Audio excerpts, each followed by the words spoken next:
Hello बच्चों। आपके यहाँ पर हम हाजिर हैं एक और नई वीडियो के साथ। और आज हम पढ़ने जा रहे हैं। हम इकोनॉमिक्स पूरी कंप्लीट कर चुके हैं। Today we will be doing the MCQs of economics. So let's get started. अपना टाइम वेस्ट ना करते हुए हम स्टार्ट करते हैं। तो देखिए, सबसे पहले आपका फर्स्ट क्वेश्चन है, विच of the following is not an example of micro economics? Yes, any guesses? The answer is aggregate demand of an economy. क्यों? क्योंकि देखो यहाँ पर सेविंग ऑफ एन इंडिविजुअल, यहाँ पर क्या है कि इंडिविजुअल की बात हो रही है। Price level of a firm, individual, micro economics की बात हो रही है। कंजप्शन ऑफ हाउस होल्ड, मतलब एक इंडिविजुअल हाउस होल्ड की बात हो रही है, पूरी कंट्री की उनकी बात नहीं हो रही। तो ये क्या हुआ? माइक्रो इकोनॉमिक्स हुआ। और ये एग्रीगेट वाला क्या है? मैक्रो इकोनॉमिक्स का एग्जाम्पल है। Study of macro economics is concerned with what? मतलब कि जो मैक्रो इकोनॉमिक्स की स्टडी होती है वो किस चीज़ से रिलेटेड है? थ्योरी ऑफ डिमांड तो माइक्रो से रिलेटेड है। General price level, determination of aggregate output, ये दोनों यहाँ पर एग्रीगेट आउटपुट की बात कर रहा है। ये यहाँ पे जनरल प्राइस लेवल की बात हो रही है। तो आपका ये आंसर हो जाएगा बी एंड सी, ये दोनों मैक्रो की बात है, क्योंकि यहाँ पर एग्रीगेट लेवल पे बात हो रही है। फिर है, विच of the following is not a macro variable? देखो, अभी हम एमसीक्यू माइक्रो और मैक्रो कंसेप्ट के कर रहे हैं। हम कंसेप्ट वाइज एमसीक्यूज कर रहे हैं ताकि आप लोगों के लिए भी कंसेप्ट को ग्रैब करना इजी हो। ठीक है। विच of the following is not, ये इसमें मैक्रो का कौन सा नहीं है? Aggregate supply, output, wholesale, aggregate demand नहीं है। तो यहाँ पर आउटपुट ऑफ अ फर्म होगा। क्यों? क्योंकि देखो, एक ये इंडिविजुअल फर्म की बात कर रहा है, ये सारे यहाँ पर एक पूरी उसकी बात कर रहे हैं, एक एग्रीगेट लेवल पर बात कर रहे हैं। फिर है, under which of the flowing price level in a particular industry is studied? इनमें से किस में से कौन सा जो वो है price level in a particular industry की बात हो रही है? इंडस्ट्री, एक पर्टिकुलर इंडस्ट्री की बात हो रही है, तो देखो यहाँ पर माइक्रो की बात होगी, माइक्रो इकोनॉमिक्स होगा आंसर। क्यों? क्योंकि यहाँ पर हम एक इंडिविजुअल इंडस्ट्री की बात कर रहे हैं। तो देखो, ये हमारे इस कॉन्सेप्ट से रिलेटेड थे, माइक्रो और मैक्रो। तो देखो, आपको ये चीज़ माइंड में अपने याद रखनी है कि अगर माइक्रो की अगर हम बात कर रहे हैं तो माइक्रो में आपके सारे कॉन्सेप्ट्स क्या होंगे? एक इंडिविजुअल के बारे में बात कर रहे होंगे कि individual demand, individual price level, individual industry, मतलब सारे छोटे लेवल की बातें हो रही हैं। मैक्रो में आपको ये याद रखना है कि एग्रीगेट लेवल पर सब बातें होंगी, कि पूरी कंट्री की इनकम की बात हो रही है या फिर जनरल प्राइस अपना लेवल की बात हो रही है। तो यहाँ पर क्या है? एग्रीगेट चीज़ें रहेंगी। ये सब चीज़ें आपको याद रखनी है ताकि क्वेश्चन अटेम्प्ट करना इजी हो। ठीक है, आगे क्वेश्चंस देखते हैं हम कैसे हैं। देखो, आगे है पॉजिटिव और नॉर्मेटिव इकोनॉमिक्स। हमने पढ़ा था कि पॉजिटिव और नॉर्मेटिव इकोनॉमिक्स क्या होता है, हमने यहाँ पर बात करी थी। देखो, पॉजिटिव इकोनॉमिक्स क्या होता है? जब आप बात कर रहे हो, when you're talking about what, कि what is, what was, what is, what was,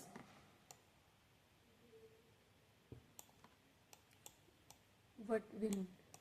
जब आप क्या कर रहे हो, थोड़ी सी इन चीज़ों की बात कर रहे हो। नॉर्मेटिव इकोनॉमिक्स क्या होता है? नॉर्मेटिव में क्या करे जाते हैं?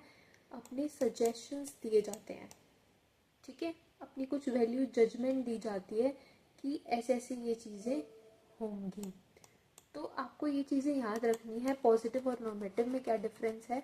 कि मतलब बेसिकली कॉन्सेप्ट क्लियर रखोगे तो सारे एमसीक्यूज आप अपने आप अटेम्प्ट कर सकोगे। ठीक है, अभी हम एमसीक्यू पे देखते हैं कि क्या है हमारा। देखो, positive economics involve statements which are. अब पॉजिटिव इकोनॉमिक्स में क्या है? आप वेरीफाई कर सकते हो, नॉर्मेटिव में नहीं कर सकते क्योंकि आप वैल्यू जजमेंट अपने पास करी। A statement which does not offer any suggestion, जिसमें कोई सजेशन नहीं होता, तो आपका डेफिनेटली पॉजिटिव इकोनॉमिक, क्योंकि नॉर्मेटिव इकोनॉमिक में वैल्यू जजमेंट सजेशन होते हैं। पर क्या आप इसको नॉर्मेटिव इकोनॉमी की स्टेटमेंट्स को वेरीफाई कर सकते हो? नो, यू कांट वेरीफाई, क्योंकि आपने कह दिया कि देश में सुधार होना चाहिए। कैसे वेरीफाई करोगे इस चीज़ को? आपने वैल्यू जजमेंट कर दी कि ऐसा होना चाहिए, पर कितने परसेंट ये चीज़ हुई है, कितना क्या है, वो आप नॉर्मेटिव इकोनॉमिक्स में नहीं कर सकते। नॉर्मेटिव इकोनॉमिक्स किसके साथ डील करती है? ओपिनियंस के साथ। फैक्ट्स के साथ कौन करता है? Positive economy. फिर आते हैं हमारे पास इकोनॉमिक प्रॉब्लम के क्वेश्चंस। देखो, the problem of choice arise due to that resources are scarce. हाँ जी, रिसोर्सेज अबंडेंस। देखो, अगर रिसोर्सेज अबंडेंस में होते तो कोई इकोनॉमिक प्रॉब्लम ही नहीं आती। दूसरी चीज, रिसोर्सेज हैव ऑल्टरनेट यूजेस। हाँ जी बिल्कुल, तो ए और सी दोनों सही है, क्योंकि रिसोर्सेज एक तो कम है, उसके बाद उनकी बहुत सारी अगर हैं भी तो उनकी बहुत सारी और यूजेस हैं, उसको और जगह भी यूज़ करना है। तो इस वजह से क्या होती है, economic problem of choice arise होती है कि हम किस चीज़ को चूज करें। Principal characteristics of resources are, they are scarce in, हाँ ठीक है, स्कार्स हैं, ऑल्टरनेट यूजेस सेम, सी हो जाएगा यहाँ पर। Economic problem implies, economic problem से क्या होगा, अब ये देखो, प्रॉब्लम ऑफ पॉवर्टी, ना जी ना, प्रॉब्लम अनएम्प्लॉयमेंट, प्लेंटी, प्लेंटी की तो फिर प्रॉब्लम ही नहीं हुई ना वो तो। Problem of choice due to the scarcity of resources, हम ये पढ़ते हुए हैं अपने कॉन्सेप्ट्स में कि इकोनॉमिक प्रॉब्लम क्या होती है, जब स्कार्स रिसोर्सेज होते हैं, उसके ऑल्टरनेटिव यूजेस होते हैं, उसकी वजह से क्या होती है, आप चूज नहीं कर पाते कि हम कौन से ऑप्शन को चूज करें, आप कर नहीं पाते कि हम किस उसको चूज करें, क्या करें, कैसे प्रोड्यूस करें, किसको करें, किस तरीके से करें, किसके लिए करें, ये सब चीज़ें आ जाती हैं। The problem of choice relates to allocation of abundant resources, allocation of scarce. जब भी प्रॉब्लम ऑफ चॉइस की याद आएगी ना, क्वेश्चन आएगा ना, तो आपको ये माइंड में चीज़ें याद रखनी है। आपको माइंड में पता क्या याद रखना है, देखो, जब भी आपके पास प्रॉब्लम ऑफ चॉइस आएगी ना, तो आपको दो चीज़ें याद रखनी है। एक, रिसोर्सेज क्या है, स्कार्स हैं। दूसरा, उसके ऑल्टरनेटिव यूजेस हैं। ऑल्टरनेटिव क्या है, यूजेस हैं। ऑल्टरनेटिव यूजेस हैं तो भी चॉइस की प्रॉब्लम होगी कि भी आप किसको चूज करें, ठीक है। और यहाँ पर क्या है, ये चीज़ें आपको याद रखनी है, मतलब सब चीज़ें रिलेटेड होंगी। क्वेश्चन में अब देखो, आपको दिखा चॉइस, तो अबंडेंट की कोई प्रॉब्लम नहीं, जैसे ही आपको स्कार्स ऑप्शन दिखा, इसको टिक कर दो बस।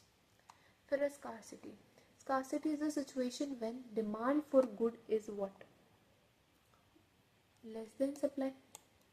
सॉरी सॉरी सॉरी सॉरी, एक मिनट। स्कार्सिटी की सिचुएशन क्या है, स्कार्सिटी यानी कि आपकी जब डिमांड की बात करो कि आप डिमांड क्या कर रहे हो, ज़्यादा कर रहे हो सप्लाई से, सप्लाई कम हो रही है पर आपको चाहिए ज़्यादा, तो वहाँ सिचुएशन हो जाएगी स्कार्सिटी की। फिर है ग्रेटर स्कार्सिटी इम्प्लाइज, जितनी ज़्यादा स्कार्सिटी होगी, मतलब जितनी ज़्यादा आपके पास चीज़ें कम होंगी, उतना ज़्यादा क्या होगा, अब प्राइस हाई होगा। क्यों? क्योंकि जितनी ज़्यादा आपके पास किस चीज़ की कमी होती है, जैसे एक टाइम पे अगर आप देखो, एक टाइम पर जब हमारे पास अनियन होते हैं, या फिर आप ये लगा लो कैरेट होती है, जैसे, है ना, कि जैसे कैरेट ले लो, कैरेट जब होती है, सीज़न आता है कैरेट का, तो एक टाइम पे कैरेट हो गया, एप्पल हो गया, जब इनका सीज़न आता है तो ये क्या होते हैं, बहुत ही लो प्राइस पे हो जाते हैं। आपको एक एप्पल ना आपको 10 रुपये का भी मिल जाएगा एक टाइम पे, मतलब किलो के टाइप पे, मुझे इतना आइडिया नहीं है इस चीज़ का, तो आपको मिल जाता है एक पॉइंट पे। पर अगर यही आप उसकी बात करो, ऑफ सीज़न की बात करो, मतलब जब क्या होता है, इतने एप्पल नहीं उग रहे होते, तो आपको वही एक एप्पल ना 50 रुपये का भी मिलेगा। तो अब ये क्या चीज़ हुई, मतलब कि जब किसी चीज़ की स्कार्सिटी हुई, जब वो चीज़ अवेलेबल नहीं है, तो उसके प्राइजेस क्या हो गए, राइज हो गए। Are you getting my point? कि उसके प्राइस क्या हो गए, राइज हो गए इस वजह से। तो बस आपको ये चीज़ें याद रखनी है। फिर आता है scarcity is an issue which relates to what, individual और इकोनॉमी एज अ होल, या बोथ, या फिर नाइदर। तो आएगा बोथ की स्कार्सिटी एक बंदे से रिलेटेड भी है, एक पूरी इकोनॉमी से रिलेटेड भी है। फिर है economy and it's central problems के एमसीक्यूज कि देखो विच of the following is an example of basic economic activity. Basic economic activity के कौन से, मतलब कौन सा सही है, डिमांड, एक्सचेंज या सेविंग। तो सबसे पहले बेसिक इकोनॉमिक एक्टिविटी क्या होती है? बेसिक इकोनॉमिक एक्टिविटी यानी कि जहाँ पर डिस्ट्रीब्यूशन हो रहा है, जहाँ पर सेल हो रही है, एक्सचेंज हो रहा है चीज़ों का, उस वो इकोनॉमिक एक्टिविटी के अंदर आता है। तो डिमांड, सेविंग, ये सब कहीं ना कहीं आपके इसमें नहीं आते। एक्सचेंज होगा इसका आंसर, क्योंकि इकोनॉमिक एक्टिविटी की देखो यहाँ पर अगर हम डेफिनेशन भी देखें ना, तो क्या बोलती है, action related to production, distribution and consumption of good and services. यहाँ पर देखो बिजनेस इकोनॉमिक एक्टिविटी क्या बोलता है, बिजनेस कंसिस्ट ऑफ सेल और exchange of good and service with the primary objective of earning money. तो इकोनॉमिक एक्टिविटी उसी को ही कहते हैं जब आप गुड एंड सर्विसेज का एक्सचेंज कर रहे हो। तो इसलिए हमारा आंसर यहाँ पर बी होगा। Which of the following is related to the problem for whom to produce? किसके लिए प्रोड्यूस करें? अब किसके लिए प्रोड्यूस करें तो interpersonal distribution, factor distribution of income, both या none of these. According to me यहाँ पर सी आएगा। क्यों? क्योंकि देखो हम किसके लिए प्रोड्यूस करें, यहाँ पर फैक्टर डिस्ट्रीब्यूशन ऑफ इनकम, हम हमारे पास चॉइस होती है ना कि अब हम किसके लिए करें, अमीरों के लिए करें, मिडिल क्लास के लिए करें, या गरीब, मतलब ऐसी पॉवर्टी, बिलो पॉवर्टी लाइन वालों के लिए करें कि मतलब उनको भी हम सस्ते में गुड दे दें। तो ये सब सिचुएशंस होती हैं। तो इंटरपर्सनल डिस्ट्रीब्यूशन भी देखते हैं हम कि भाई कितना किसके बीच में वाइडर गैप है, कितना डिस्ट्रीब्यूशन हो रहा है इनकम का, कि इनकम ज़्यादा तो उनके फेवर में नहीं है। मतलब हम बेसिकली यहाँ पर हम इनकम को माइंड में रखते हुए चलते हैं और फिर डिसाइड करते हैं। Less production of capital goods implies okay higher production capacity for present generation. Less production यानी कि हम क्या कर रहे हैं, हमारे पास क्या है, प्रोडक्शन कैपेसिटी हमारी कम है फ्यूचर जनरेशन के लिए। ये वाला आंसर होगा। Less production of capital goods. Capital goods क्या होते हैं भाई, जो फ्यूचर लॉन्ग टर्म वाले होते हैं, ठीक है। तो यहाँ पर फ्यूचर जनरेशन की बात होगी। Decision on the central problem is in a centrally planned economy are taken by, किसके लिए, centrally planned economy. Centrally planned economy यानी कि गवर्नमेंट का राज है, गवर्नमेंट का राज है तो गवर्नमेंट ही डिसाइड करेगी। फिर है पीपीसी के questions. In case resources of an economy are reduce, PPC will, अगर एक इकोनॉमी के रिसोर्सेज, यहाँ पर हमारा मान लो पीपीसी ऐसे था, रिसोर्सेज कम हो जाते हैं तो वो लेफ्ट की तरफ आ जाएगा, shift leftward, right, okay. In a figure the attainable combination of an output is given, ठीक है। अटेनेबल हमारे कौन से होते हैं, अटेनेबल देखो हमारे कौन कौन से होते हैं, और इसने क्या पूछा है, in the figure attainable indicated by what. अच्छा ये बताना है हमें। देखो हमारे पास ये पीपीसी होता है, जो पॉइंट हमारे इस पीपीसी पे हैं या अंदर हैं, और एक होता है बाहर। बाहर वाला तो आप बिल्कुल अटेन नहीं कर सकते, ये भी कर सकते हो, ये भी कर सकते हो। ये वाले क्या होते हैं, फुली यूटिलाइज होते हैं, ये अंदर वाला अंडर यूटिलाइज होता है। अंडर यूटिलाइज यानी कि आपका भाई 100 रुपये का खर्चा था, आपने सिर्फ 90 ही स्पेंड किए, तो ये 90 अंदर वाला हो गया। यहाँ पर आपने ये जो पॉइंट यहाँ पर है, इट मीन्स आपने 100 रुपये स्पेंड कर दिए। और एक है कि आपका 120 का बजट बन रहा है, तो वो आपके बजट से बाहर हुआ ना, आपके पास तो 100 रुपये ही हैं। तो ये बाहर जो पॉइंट हुए ना यहाँ पे, अगर यहाँ पे पॉइंट होता तो वो अनअटेनेबल होता, तो इसलिए इसके अकॉर्डिंग इसका आंसर डी होना चाहिए। ठीक है, फिर आता है the information given below shows the possibility of employment for mister x. Opportunity cost क्या होगी? अपॉर्चुनिटी कॉस्ट क्या होता है? नेक्स्ट बेस्ट ऑल्टरनेटिव, यानी कि देखो उसने ऑल्टरनेटिव को ये चूज किया होगा, उसको जहाँ पे सबसे ज़्यादा सैलरी मिल रही है। अब उससे पहले अच्छा ऑप्शन क्या था? अगर वो 4,000 चूज ना करता तो वो ये 2,500 की सैलरी चूज करता। इट मीन्स अपॉर्चुनिटी कॉस्ट हमारी क्या हुई? 2,500। ठीक है, फिर आता है हमारे पास if the marginal rate of transformation is constant, PPC will constant होगा अगर, तो पीपीसी स्ट्रेट लाइन होगी। नहीं, एक मिनट, कांस्टेंट, हाँ ये होना चाहिए, हाँ right, downward sloping straight line. अगर पीपीसी कांस्टेंट है तो स्ट्रेट लाइन, अगर पीपीसी ये मार्जिनल रेट ऑफ ट्रांसफॉर्मेशन क्या होता है? इंक्रीजिंग हो रहा होता है, तभी ये कॉन्केव होता है। अगर मार्जिनल रेट ऑफ ट्रांसफॉर्मेशन अगर मान लो वो होने लग गया, डिक्रीजिंग होने लग गया, तो कन्वेक्स हो जाएगा पीपीसी। पर वैसे अगर नॉर्मल पूछा जाए तो पीपीसी कन्केव क्यों होता है? क्योंकि उसका एमआरटी क्या है? इंक्रीजिंग है। ये चीज़ आपको याद रखनी है कि loss is greater than gain. In the PPC shown, ये कह रहा है कि पॉइंट बी क्या है? Marginal opportunity cost point B पे क्या होगी? तो देखो इसका क्या वो होगा कि इसमें होता है change in good of Y divided by में change in of good X. देखो पॉइंट बी पे क्या है?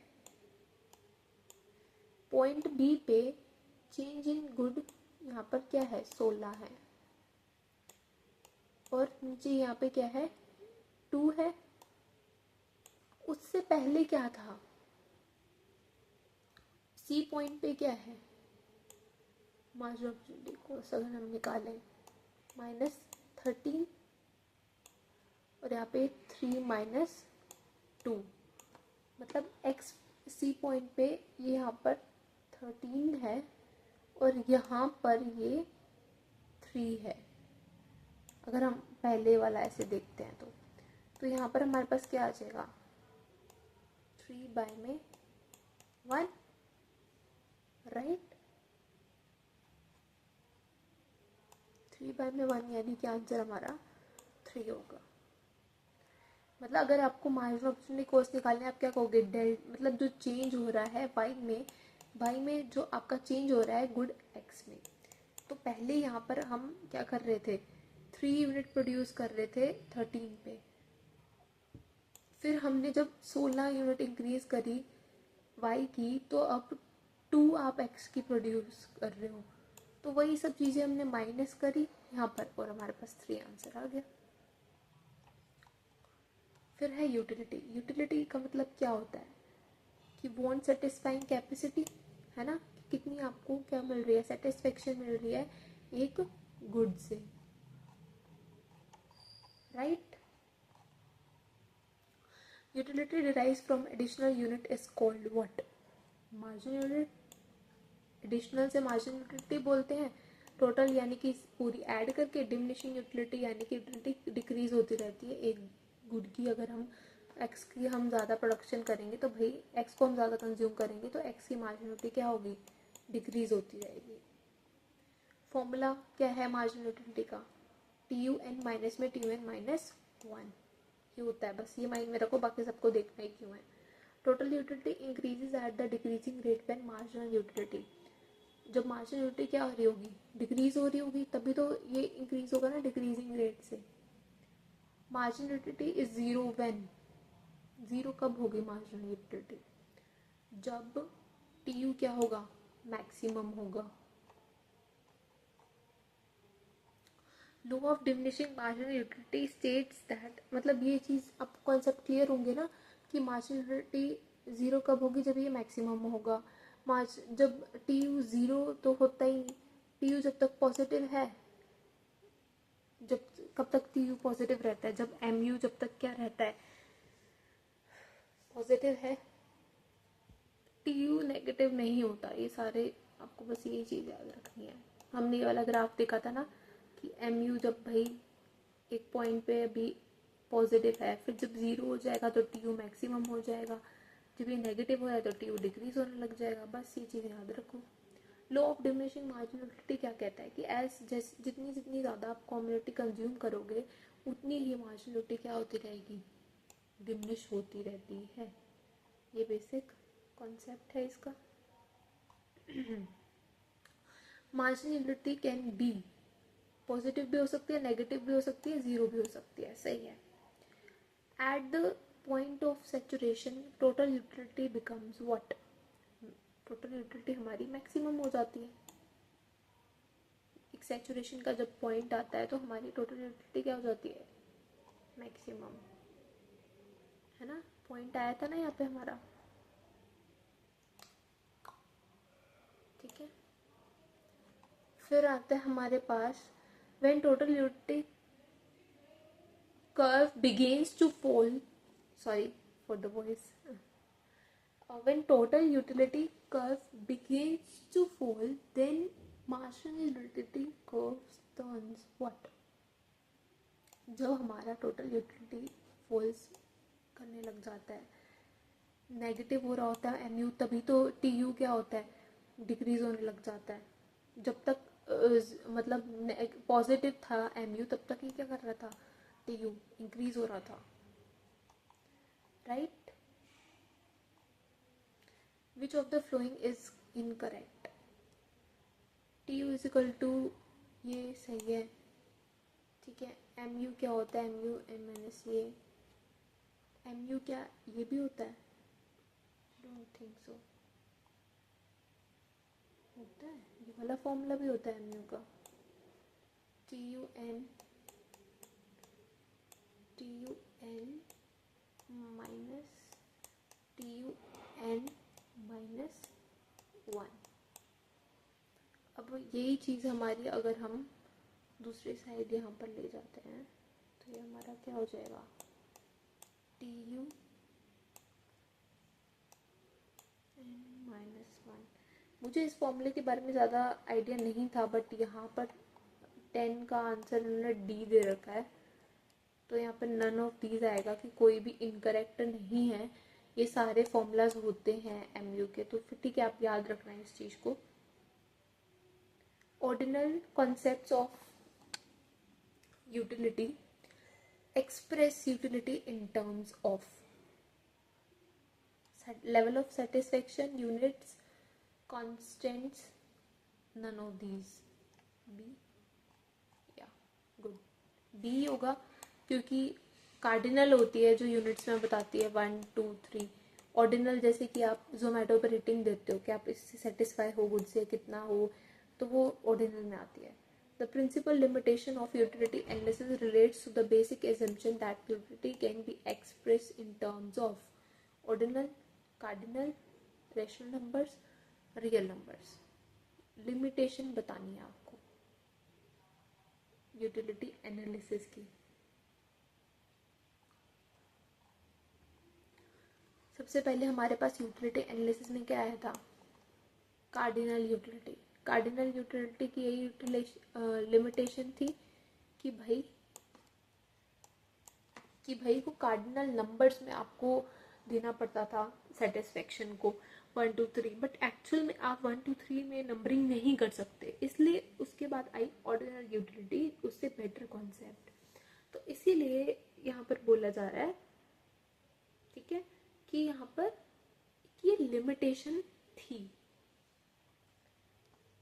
तभी तो आई थी ना आपकी ordinal. When consumption of a commodity increases from 3 to 4, okay, TU increase हो जाता है इतने से, तो मतलब 1, आपका फॉर्मूला क्या लगेगा, डेल्टा TU बाय में डेल्टा Q। तो यहाँ पर आपके पास क्या है, 180 minus 150 is equal to 30 by में 4 माइनस 3 1, 30 आंसर आ जाएगा आपका यहाँ पर, 13 का C। What does the shaded area show in the ये वाला एरिया क्या है, क्या शो कर रहा है,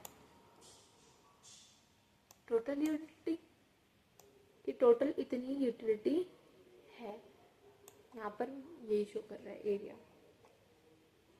फिर है concepts of IC. IC of consumer equilibrium is based on what, दोनों पे बेस करता है। assumption of IC is what, monotonic preferences हाँ जी होती है, टू का यस, ये assumption मान के चलता है आईसी।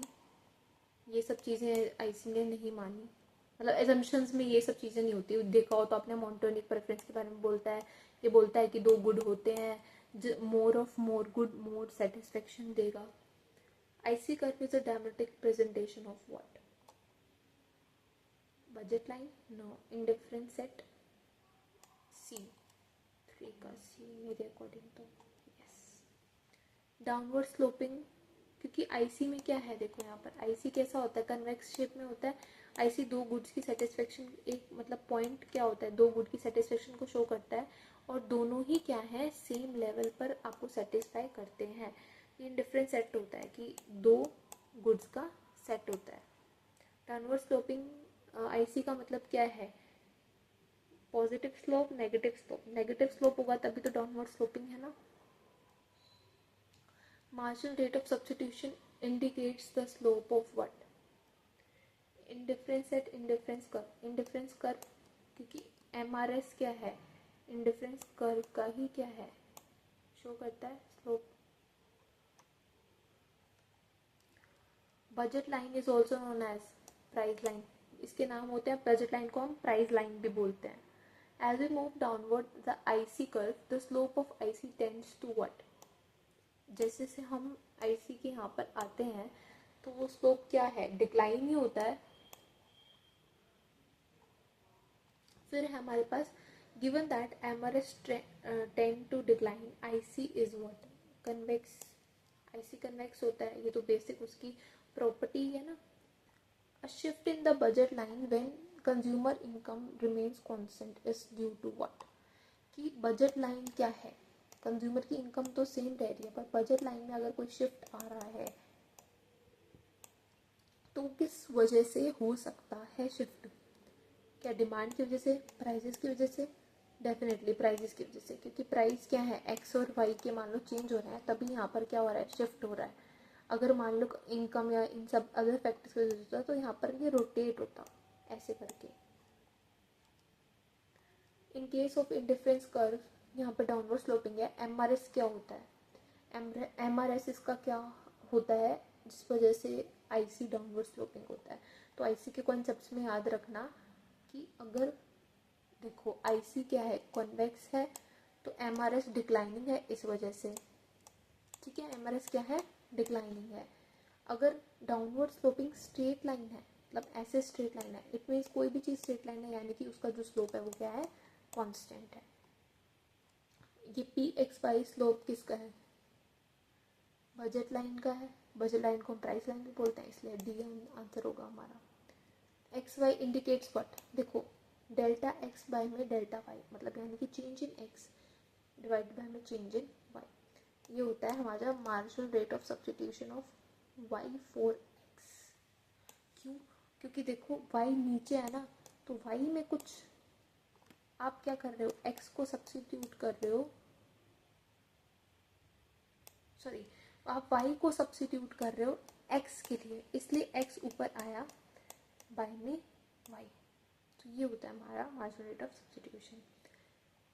वर्थ, अब है इंडिफरेंस कर्व और इन दोनों के मिला के, worth of a rupee to a consumer is called what, marginal utility of money. Marginal utility of money यही बोलता है ना कि वर्थ कितना पैसे में हो रहा है। A consumer attains equilibrium in the case of, in case of one commodity when, equilibrium कब होगा कंज्यूमर का, जब भाई मार्जिन यूटिलिटी हो जाएगी हमारी पी एक्स प्राइस के इक्वल, राइट। फिर है कंज्यूमर इक्विलिब्रियम दो कमोडिटी में कब होता है? जब यहाँ पर हमारे पास पी यू एक्स और वाई दोनों के इक्वल होंगे एम यू एम के, ये होता है। ये जब याद रखोगे ना तो यही वन कमोडिटी में हमने पढ़ा था कि ये होता है। टू कमोडिटी में ये दोनों इक्वल होंगे तो इक्विलिब्रियम होगा। अब point of equilibrium reaches when what? जब आपकी बजट लाइन क्या होती है, जब आपका आईसी क्या है और बजट लाइन क्या होते हैं, टेंजेंट होते हैं, तब इक्विलिब्रियम होता है। तो यानी कि ये हमारा आईसी का है, ये हमारा बजट लाइन का वो है, तो दोनों इक्वल है, इट मीन्स इक्विलिब्रियम हो गया। A consumer will start buying less of X and more of Y when? Consumer क्या है, एक्स को कब ज़्यादा मतलब कब कम लेगा देन वाई। ओके, इसका कंज्यूमर एक्स को कब कम प्रोड्यूस करेगा?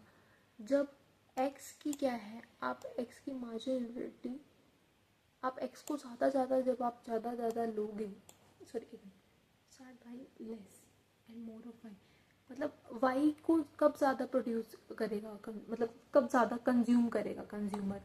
जब एम यू से रिलेटेड होती हैं सारी चीज़ें।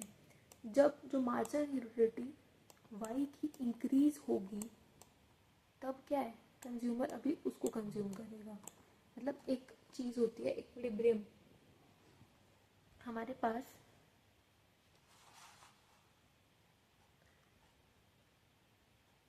जब हमारी मार्जिनलिटी वाई की इंक्रीज हो जाएगी एक्स से, तो कंज्यूमर क्या है, वाई को ज़्यादा कंज्यूम करना स्टार्ट कर देगा। फिर एक सिचुएशन ऐसी आती है, हमने पढ़ा था ना कि जब दोनों की इक्वल हो जाती है, तो यहाँ पर अभी तो ये आंसर होगा क्योंकि हम ये पूछ रहे हैं कि मोर ऑफ वाई कब वो कंज्यूम करेगा, बाय करेगा। According to IC approach at the point of equilibrium, according to the point of equilibrium, अच्छा पॉइंट ऑफ इक्विलिब्रियम कब होगा? जब दोनों का स्लोप क्या होता है, इक्वल होगा। अभी हमने पहले भी पढ़ा, when rupee worth satisfaction is greater for y than x, it implies that जब the worth satisfaction, ओके देखो वर्थ रुपी मतलब यानी कि is greater for X, sorry greater for Y, मतलब वाई के लिए ज़्यादा होनी चाहिए एक्स से। इसका मतलब क्या है कि जो हमारा एम यू वाई का है वो ज़्यादा है एक्स से। इसका मतलब तो यही हुआ ना। इन केस ऑफ जब मार्जिनलिटी आपकी एक्स की ज़्यादा है वाई से, तो इसका मतलब क्या होगा, कंज्यूमर क्या करेंगे, अपना सारा एक्सपेंडिचर क्या करेंगे, एक्स पर स्पेंड कर लेंगे। तो इसमें आपको एक चीज़ याद रखनी है, जब भी M U X M U Y के बारे में आपसे पूछा जाए ना, आपको सिर्फ ये चीज़ याद रखनी है, अगर ये पूछ रहे हैं कि कंज्यूमर क्या कर रहा है, वाई गुड को ज़्यादा कब करेगा प्रोड्यूस, जब उसका एम यू वाई का, जब एम यू वाई क्या होगा, ज़्यादा होगा, तब कंज्यूमर वाई को ज़्यादा कंज्यूम करेगा। बस ये चीज़ याद रखनी है आपको। और जब इक्वल आईसी और बजट लाइन जब इक्वल होंगे, मतलब टेंजेंट होंगे, तब क्या होता है, हमारा इक्विलिब्रियम होता है। सो आज हम यहीं तक पढ़ते हैं। नेक्स्ट वीडियो में हम आगे के एमसीक्यूज कवर करेंगे।